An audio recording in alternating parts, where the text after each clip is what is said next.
وہ چائنا اور سعودی عربیہ کی مدد سے پوری ہوتی رہیں گی. دوسری طرف ڈونلڈ ٹرمپ صاحب، آپ کو معلوم ہے کہ وہ وہاں پر نیگوسیشن چل رہی ہیں ایران اور امریکہ کے درمیان، اور ان کا تقریباً ایک انڈرسٹینڈنگ ہو چکی ہوئی ہے. ایم او یو ایک طرح سے آپ سمجھ لیں کہ سائن ہو چکا ہوا ہے.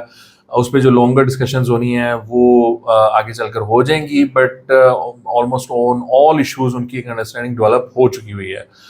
اب ایک بات تو یہ ہے کہ وہاں پر بہت زیادہ مخالفت ہے. جو اسرائیلی لابی ہے اور اس کے جو ریپرزینٹیٹیوز ہیں وہاں پر، ان کی طرف سے اتنا شدید ریاکشن آیا ہے اس ڈیل پر، اس ایم او یو پر، جو کہ سائن نہیں ہوا، ٹھیک ہے نا، لیکن اس کے اوپر اتنا اسٹرانگ ریاکشن آیا ہے کہ ڈونلڈ ٹرمپ کو بار بار کل سے آج تک ٹویٹس کرنی پڑ رہی ہیں، اور وہ ایکسپلینیشنز دے رہا ہے کہ جی میں اس طرح کی ڈیل نہیں کروں گا، میں اس طرح کی ڈیل نہیں کروں گا، میں نے بڑی اچھی ڈیل کی ہے، یہ ہے وہ ہے.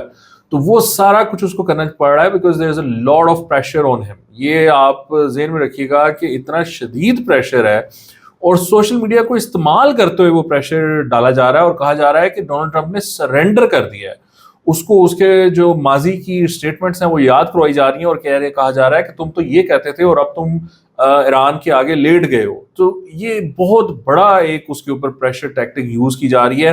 اب ٹرمپ اس کو سسٹین کر پاتا ہے یا نہیں کر پاتا، آئی ڈونٹ نو. لیکن اسی اسنا میں اس نے ایک نیا شوشہ چھوڑ دیا. اس نے کہا کہ میں نے ان تمام ممالک کو جنہوں نے میرے سے بات کی ایران کے ساتھ ڈیل کرنے پر، یہ کہا کہ اب آپ اسٹریٹ آف ہارموز کے یعنی ایران کی ڈیل ہونے کے بعد یا اس سے پہلے انفیکٹ آپ ابراہیم اکارڈز پہ سائن کر لیں، اور اسرائیل کے ساتھ اپنے جو تعاون ہے اکنامک اور اقتصادی اور باقی معاملات ان کو سیٹ کر لیں.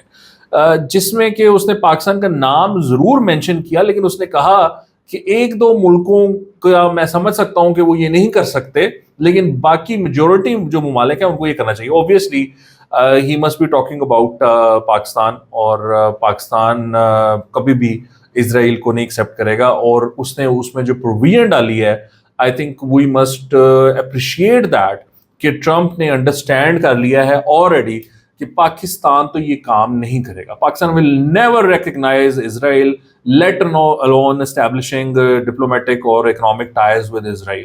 Pakistan has a very strict line on that, and it's not going to be possible anytime soon to accept or recognize Israel as a state. So Pakistan کی پوزیشن بڑی کلیئر ہے، اور پاکستان ایسی کی تیسی پھیرتا ہے اسرائیل کی ہر پلیٹ فارم پہ، وہ چاہے پیس بورڈ ہو، وہ چاہے یونائٹڈ نیشنز ہو، وہ کہیں پر بھی پاکستانی بیٹھے ہوں، وہ جب پاکستان کا وزیر دفاع ہو، وہ ایسی کی تیسی پھیرتا ہے اسرائیل کی. اور پاکستان اس معاملے میں کسی سے بھی نہیں ڈرتا. امریکہ کو بھی پتا ہے کہ پاکستان کو اس معاملے پہ ہم نہیں چھیڑ سکتے. اور ڈونلڈ ٹرمپ نے جو پروویژن اپنی ٹویٹ میں ڈالی ہے کہ leaving behind a couple of countries, ایک 1-2 کنٹریز، وہ اس نے ڈالی پاکستان کے لیے ہے کہ پاکستان کبھی ریکگنائز نہیں کرے گا، and I can't force them to do that. So that's a great win for us again on diplomatic front کہ ڈونلڈ ٹرمپ کو پہلے یہ پتا کہ ہم یہ کام نہیں کریں گے. سو اس سے پہلے کہ یہ پروپیگنڈا چلے کہ جی ہم ابراہیم اکارڈز کرنے جا رہے ہیں، ہم اسرائیل کو ایکسیپٹ کرنے جا رہے ہیں، تو کاکا نہیں کرنے جا رہے ہم کبھی بھی نہیں یہ کریں گے. اور ٹرمپ بھی اس بات کو مانتا ہے. اور ناظرین، مومنہ اقبال کے ہسبینڈ، ہونے والے ہسبینڈ نہیں، موجودہ ہسبینڈ حمزہ صاحب سامنے آئے ہیں. آئی تھنک ان کا پورا نام ہے حمزہ حبیبی، ان کا نام ہے. تو وہ سامنے آئے ہیں اور انہوں نے کہا ہے کہ میں نے مومنہ اقبال سے نکاح کر لیا ہوا ہے، وہ اب میری عزت ہے، میری غیرت ہے. اور انہوں نے کہا کہ ایک گھٹیا مرد کے طور پر یہ کرتا یہ تھا یہ ثاقب چدڑ کہ یہ اپنی بیوی کے ساتھ مل کے، اچھا یہ مجھے فنڈا سمجھ نہیں آتا کہ یہ بیوی کے ساتھ مل کے کس طرح کالز کرتا تھا. مومنہ اقبال کے ہونے والے کوئی بھی اگر رشتہ چل رہا ہوتا تھا تو اس لڑکے کو کال کرتے تھے اور اس کو کہتے تھے کہ بھیا یہ لڑکی تو ٹھیک نہیں ہے، اس کے ساتھ ہمارا چکر ہے، یا یہ ہے وہ ہے، جو بھی کہتے تھے، اور وہ رشتہ توڑوا دیتے تھے. تو حمزہ صاحب یہ کہہ رہے تھے کہ مجھے بھی ان لوگوں نے کالز کرنے کی کوشش کی، میرے سے بھی رابطہ کرنے کی کوشش کی تاکہ یہ وہی کریں جو یہ پہلے کر چکے ہوئے ہیں، لیکن وہ ان کی باتوں میں نہ آئے اور ان کے شکنجے میں نہ آئے، اور انہوں نے مومنہ اقبال کے ساتھ جو نکاح ہے وہ کر لیا ہے. اور انہوں نے کہا کہ انہوں نے میرے پہ جھوٹا مقدمہ کرایا، میرا نام لے کر بھی مقدمہ نہیں کرایا، ویسے میرا نمبر دے کر مقدمہ کرایا. تو انہوں نے کہا میں ان کو چھوڑوں گا نہیں. اور مومنہ اقبال شیرنی ہے، شیرنی، اس کو بار بار شیرنی کہا ہے، اور انہوں نے کہا ہے کہ وہ لڑے گی اور میں اپنی بیوی کے ساتھ کھڑا ہوں اور ان کو ہم آخر تک پہنچا کر آئیں گے. So that's a very interesting position جو کہ حمزہ صاحب کی وہ سامنے آ رہی ہے. اب چدر صاحب کے خلاف ابھی تک تو کچھ بھی نہیں ہوا. اگر آپ ریالٹی میں دیکھیں تو این سی سی آئی اے نے کون سا ان کو گرفتار کر لیا, یا انہوں نے چونگ میں ایک درخواست دی تھی تو وہ بھی میں نے سنا ہے کہ وہ انہوں نے چونگ والوں نے این سی سی آئی اے کو بھیج دیا کہ بھیا یہ ہمارا کیس ہی نہیں ہے, یہ آپ اس کا پہ کچھ کاروائی کریں. تو اس پہ بھی فی الحال تو کچھ نہیں ہوا, گرفتاری تو نہیں ہو سکی. بہرحال میں آپ کو پہلے بتا چکا ہوں کہ یہ جو ثاقب چدر جیسے لوگ ہیں ان کا کچھ ہونا بہت ہی مشکل کام ہے.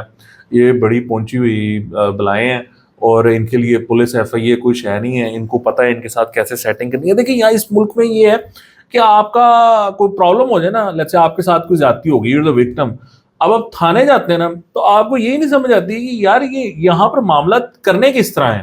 وہ آپ بڑی سے بڑی سفارش کروا لیں, آئی جی کی سفارش کرا لیں, ٹھیک ہے, آئی جی جو ہے وہ ایس پی سٹی کو کہے گا یا ڈی آئی جی آپریشن کو کہے گا, وہ ادھر نیچے ایس پی کو کہے گا, S P S H O کو کہے گا. اچھا آپ کی مرضی کی ایف آئی آر لیٹ سے ہو گئی, ٹھیک ہے نا, کہ وہ ایف آئی آر کا مسئلہ ہوتا ہے, چلو ایف آئی آر ہو گئی. ایف آئی آر ہو کر وہ معاملہ چلا جاتا ہے انویسٹیگیشن ونگ کو. اب انویسٹیگیشن ونگ میں جس کو گیا ہے وہ ہے ایک اے ایس آئی, ٹھیک ہے جی, اے ایس آئی صاحب آپ کے تفتیشی مقرر ہو گئے ہیں. اب وہ تفتیشی صاحب کو کیا پتا کہ آپ آئی جی کی سفارش کروا کر آئے ہیں, ٹھیک ہے, وہ آپ کو وہ آپ کہتے ہو یار بندہ پھڑو, وہ کہتا پیٹرول ہی نہیں ہے میری گڈی سے, میں کتوں بندہ پھڑا, پیٹرول پاؤ تو چل دیں ہیں بندہ پھڑا. آپ ٹیز ہو جاتے ہیں, آپ کہتے ہیں لے میں آئی جی کی سفارش کرائی ہوئی ہے, یہ مجھے کہتا ہے کہ میں اس کے پیٹرول ڈرواؤں. آپ آئی جی کو دوبارہ کہتے ہیں کہ بھجن میری آپ انویسٹیگیشن کسی اچھی جگہ لگوائیں, وہ تو کچھ بھی نہیں کر رہے. وہ ڈی آئی جی انویسٹیگیشن کو کہتا ہے, D I G investigation S P investigation کو کہتا ہے, یعنی کہتا کیا ہے, وہ گالیاں نکالتا ہے, ایسی کی تیسی پھیرتا ہے کہ یار تمہیں شرم نہیں آتی. وہ ہے جو ایس پی انویسٹیگیشن ہے, وہ انچارج انویسٹیگیشن, تھانے کا انچارج انویسٹیگیشن ہوتا ہے, وہ اس کو کہتا ہے, اس کو گالیاں نکالتا ہے. انچارج انویسٹیگیشن جو انویسٹیگیشن آفیسر ہے جو اے ایس آئی ہے اس کو کہتا ہے. اب یہ گالیوں کی جو شدت ہے اوپر سے وہ آتے آتے آتے آتے ویسے ہی مدھم ہو جاتی ہے, اور جو اے ایس آئی تفتیشی ہے اس کو ویسے گالیاں کھانے کی عادت ہوتی ہے, اس کو کوئی لتی چڑھی نہیں ہے. اب وہ آپ کو پھر کال کرتے ہیں آئی او یا جو انچارج انویسٹیگیشن ہے, وہ کہتے ہیں سر جی کی ہو گیا ہے, تسی نا گھبراؤ نا, اسی بندہ چک لے آواں گے, اسی چلے ہیں, آؤ اسی گئے پھڑے لیا. وہ جاتے ہیں وہاں پر ایک کاروائی ڈال کر اس کا کوئی بھائی شاہی اٹھا لاتے ہیں, جو مین کلپریٹ ہے نا اس کا جو ملا, باپ ملا, بھائی ملا, وہ اٹھا لاتے ہیں. اب آپ کو آ کہتے ہیں پائن اسی گئے اتنے کار اسی چھاپا مارے, ایسی دی تیسی وہ پرا چک لے آئے اسی, اور جو وہ بندہ ہے وہ تو کہیں بھاگا ہوا ہے, وہ تو پتہ نہیں کہاں پر ہے, وہ تو ناردرن ایریاز گیا ہوا ہے. آپ ایک طرح سے خوش ہو جاتے ہیں, لوگ جی کاروائی ہو گئی ہے, تھرتھلی مچ گئی, اور وہ بھاگے بھاگے گئے. اور وہ آپ کو یہ کہتے رہیں گے کہ سر وہ تسی نا بس ایس پی صاحب نے ایک میسج کر دینا کہ کام ہو گیا. وہ ایس پی آپ کو کہے گا انویسٹیگیشن سر جی تسی ہو نا آئی جی صاحب کو کہہ دینا کہ کام ہو گیا, ٹھیک ہے. آپ نے اگر وہ میسج کر دیا, ٹھیک ہے, تو ختم کہانی ہے.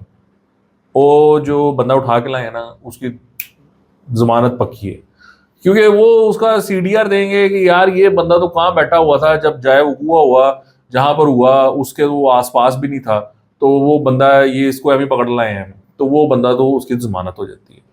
اور جو ریئل کلپریٹس ہیں ان تک خبر پہنچ جاتی ہے کہ بھائی جان اتنے پرچہ ہوا ہے, اور وہ اپنی عبوری ضمانت کرا لیتے ہیں, یعنی بیل بیفور اریسٹ جو ہوتی ہے وہ کرا لیتے ہیں. اب وہ گھومتے پھر رہے ہیں بیل کرا کے, آپ کی ایف آئی آر ہوئی ہے, تفتیشی آپ کا جو ہے اس نے ان سے پیسے کھا لینے ہیں اس دوران, وہ 20 25 30 40 ہزار جو بھی جہاں پر بھی اس کی مکتی ہے, لاکھ روپیہ, وہ اس نے وہاں پہ مکا لینی ہے.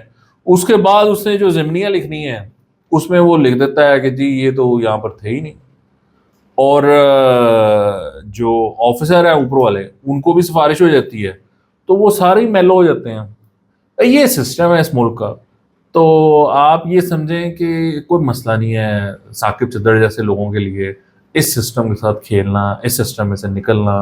ہم جیسے تو اس سسٹم کو سمجھتے نہیں ہے نا, عام بندہ تو سمجھتے نہیں ہے. ثاقب چدر جیسے جنہوں نے پختایا ہوا ہے ایف آئی اے کو, بار بار پکڑا گیا ہے, گرفتار ہوا ہے, اس کا ٹریک ریکارڈ ہے ایک کرمنل, تو وہ جب اس سسٹم کو دیکھتا ہے وہ کہتا ہے مسئلے کوئی نہیں ہے اب میرے لیے، اب میں پہنچا ہوں، اس کے پاس پیسہ ہے، اتنا پیسہ اس کے پاس، تعلقات بھی بن جاتے ہیں، تو وہ تعلقات بھی ہیں، سو وکیل اوپر سے اس نے اتنا تگڑا کر لیا ہے میاں علی اشفاق، تو وہ کہتا ہے کوئی مسئلہ نہیں، دیکھ لیں گے، اور پھر وہ آرام سے سسٹم کو دیکھ لیتا ہے. So Momina stands no chance in this system, there is no way she'll be able to get justice. یہ میں پہلے بھی کہہ چکا ہوں، میری ابھی بھی وہی پوزیشن ہے. بہرحال لیٹس سی، اگر کچھ اس کے الٹ ہو گیا تو I would like to be surprise. میں میں چاہوں گا کہ میں غلط ثابت ہوں اور میں سرپرائز ہوں، لیکن بہرحال یہ سسٹم 2 نمبر لوگوں کو دغا نہیں دیتا. آج کے لیے اتنا ہی. آپ کے دیکھنے کا بہت شکریہ. خدا حافظ.